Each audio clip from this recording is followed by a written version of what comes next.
Well, hi everybody. Hi, welcome back to COVID Coping with Coach Rahti. I am Coach Rahti Gorfine.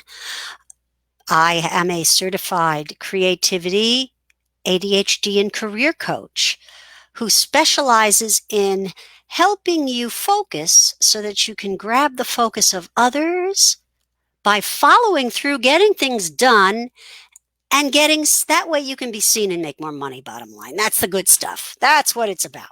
And as many of you know, I do these COVID coping live streams on Tuesdays and Thursdays at 5, wherein I use a letter from the Hebrew alphabet from a deck of cards called the Kabbalah deck. It is sort of a touchstone for me in terms of my birth religion. It is a nice way in. I free associate according to the significance of the letter or the sephiro of the tree of life, one of the 10 sephiro of the tree of life. Depends on what I pull, and whatever I pull is meant for all of us. I consider it to be auspicious. So getting right to it, I feel like just saying something a little different in introduction today. I was thinking about, who am I talking to? When you do these live streams, it's good to talk to one person. And I realize who I'm talking to. I am talking to you, the millennial creative entrepreneur. That could mean that you are a filmmaker, a chocolate maker, a serial entrepreneur. Maybe you have a bunch of things up on Etsy and Amazon and sell different things and invent things. Whatever it is you do, perhaps you're a performer, but you, along with all of us, has to pivot right now. Okay? You're pivoting. And I seem to, I'm speaking to you. I'm talking to you, creative millennial. So let's explore the letter of the day, and that letter is Nun, the letter Nun of the Hebrew alphabet. So let's do a little read about Nun. Representing the number 50, Nun symbolizes faith and its vibrancy in spiritual life. Kabbalists teach that while 49 exalted gates to wisdom exist in the world, above them all lies the 50th gate of faith. So Nun is about faith. Nun is an Aramaic word for fish, denoting great fruitfulness, and affirms that faith brings us a sense of abundance in our daily existence. That's so interesting. Faith brings us a sense of abundance. Yes, because with faith, I think, comes a sense of well-being and being taken care of, which is certainly related to abundance. So let's see what else. Yeah, Nun opens the Hebrew word for prophecy, navuah, and prophet, navi, connoting a spokesperson or one who speaks for a divine power in human affairs. For Jewish mystics, this is a natural quality that we can all develop. What a lovely idea. As Rabbi Moses Luzzatto of the 18th century Italy related in The Way of God, one must realize that a prophet does not attain the highest level all at once. He must elevate himself step by step until he or she attains, or they, full prophecy. It therefore requires a course of apprenticeship, just as in the case of other disciplines and crafts, where one must advance step by step until he, she, they masters them thoroughly. Those who train themselves for prophecy must do so through a number of specific disciplines. In this manner, they attach themselves to God and bring upon themselves a revelation of their light. So interesting, step by step. The more we have faith that we can develop ourselves in any given skill set. This is me ranting again, so I'll speak to you directly. Faith that we can develop in any given skill set, I think, has to do with working memory. As an ADHD coach, I talk about that a lot. Working memory is part of the executive function. It allows us to know how to do do something over and over without reinventing the wheel. And for more complex tasks, working memory can be a challenge to access for some people, but I think it is very related to faith, because past success is a great indicator of future success. Right? So if you know you have mastered one level of, say, playing the violin because you practiced and you practiced and you got there, it's pretty safe to assume that if you take the next step, as Rabbi Luzzatto says, on the path, with the help of your mentor or violin teacher, you will practice and practice and practice, get to the next level. That having faith and going through that process, having faith alone is not enough. Action coupled with faith is what gets us to our goals in life. All right, let me go back and let's look at a little more, read a little more. It's a double letter. I didn't realize that. Nun is a double letter. It begins and closes. I'm trying to see what's double about it. I'm not sure. Anyway, it begins. I like the crown on top, though. It begins the Hebrew word nigun, meaning melody or tune. In Jewish tradition, music has always been cherished as a spiritual force and as a doorway to the sacred.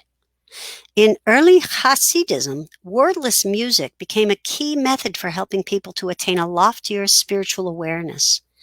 In this regard, the founder of Lubavitch Hasidim, we see these folks around a lot of them live in Crown Heights here. They come around. The high holidays are coming. We're going to be treated to the shofar and whatever that fruit is that they let us hold at the same time.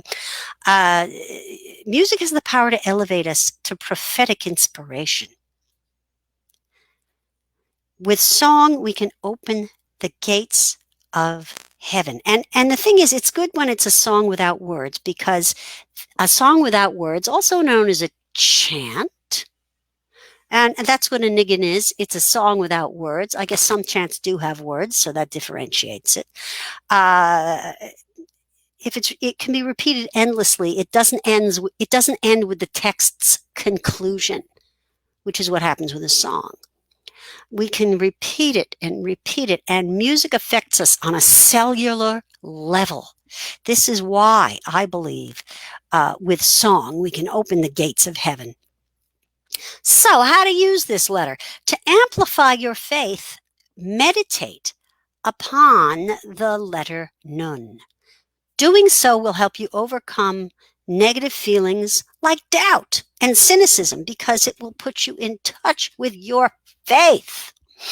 I would go so far as to say that if you take a screenshot of this and print it out and put it someplace, I would write the word faith above it, because then you've got a pattern disruptor. Then when you find yourself in a state of doubt or wanting to quit, you can look at it and be reminded of the faith required to attain the next step in whatever path you're on. And I would even say print it out and put it in 7 different places, because otherwise you might stop seeing it. So that's a nice way to use a visual cue or pattern disruptor like this. Okay, let's see what else. Pardon my cockeyed reading glasses. One of the arms is getting really loose. Anyway, I digress. So, to amplify your faith, meditate upon the letter Nun. Doing so will help you overcome such negative feelings as doubt and cynicism and even bleakness and despair. Seems to me all of those are rather related: doubt, cynicism, bleakness, and despair. In fact, I would say one leads to the other. It's funny how cumulative this is. I think these words kind of build on each other. Doubt, and then cynicism, right? And where am I? And then cynicism breeds a bleak outlook, and a bleak outlook, of course, results in despair. So you got to watch that gateway emotion, doubt, and disrupt it with faith. let's see what the last final words here are. So Nun revels itself in a divinatory, no, it doesn't revel itself. What am I talking? It reveals itself in a divinatory spread. Faith and its staunch allies, confidence and self-confidence. So when you are meditating on Nun, let that also remind you about the confidence you have earned and generate some self-confidence, because those are key issues in your spirituality. Confidence and self-confidence, right? Faith generates confidence and self-confidence, so long as faith is coupled with consistent action. And consistent action can be challenging.